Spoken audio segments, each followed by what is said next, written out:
යාළුවනේ අද මම ආවේ ඩුබායි වල තියෙන පොඩි සූක් එකකට. ඒ කියන්නේ මේක ඩුබායි වල පොඩි මාකට් එකක්. ඉතින් මේ මාකට් එකේ ගොඩක් අරාබියායට ආවෙනික බඩු තමයි තියෙන්නේ. එයාලගේ සංස්කෘතික ඇඳුම්, පැළඳුම්, කුළු බඩු වගේ දේවල්. හයි කුයා. අනේ අපි සෙල්ෆියක් ගමුකෝ. මම ඔයාගේ টොප් ෆෑන් කෙනෙක්. මෙහේ ඉන්න පිලිපීන් නංගිලගෙන් ලැබෙන ආදරේ නම් අඩුවක් නෑ ඉතින්. ඔයාලත් පිලිපීන් නංගි කෙනෙක්ව ආශ්‍රය කරලා බලන්න. ආස හිතේ. ඉතින් මචං ඩුබායි සූක් එකට ඇවිල්ලා මෙහි තියෙන රසවත් ඇරබික් කෝපි එකක් බිව්වේ නැත්තම් වැඩක් නැහැ. ඉතින් සුපිරියක් තමයි. ඉතින් මේ කෝපි හදන්නේ ලාවට බැදගත්ත කෝපි කුඩු, එනසාල්, කරාබු නැටි, සැෆ්‍රන් වගේ දේවල් එකතු කරලා. ඉතින් වෙලාවක එකක් බීලා බලන්න. ඉතින් මචං අපි මේ සූක් එකේ හැමෝම ආස පැත්තකට යන්න හදන්නේ. ඊට කලින් මාව ෆලෝ පාරක් දාලා, ලයික් එකක් දාලා, ෂෙයා කරපල්ලා. හරිද?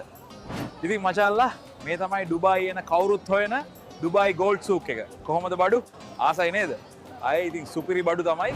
මෙහි ඉතින් ලෝකයේ තියෙන හැම ගෝල්ඩ් ඩිසයින් එකකින්ම වගේ මාල ගන්න පුළුවන්. නිවාඩු පාඩුවේ ඉන්න වෙලාවක මේ පැත්තේ ඇවිත් යන්න වරෙල්ලා. හරි. ඩුබායි සූක් එකේ කතන්දරය ඉතින් ඔහොමයි. දැන් ඉතින් සම්මර් එකත් ඉවර වෙන්න ළඟයි. ක්ලයිමේට් එකත් ලංකාව වගේ නිසා එළියට බහලා ඇවිදපල්ලා. වින්ටර් එකත් දැන් on the way. ඊළඟ වීඩියෝ ගෙනකන් කැමල් බෝයෝ ෆලෝ කරලා subscribe කරපල්ලා. එහෙනම් මචං අපි ගියා.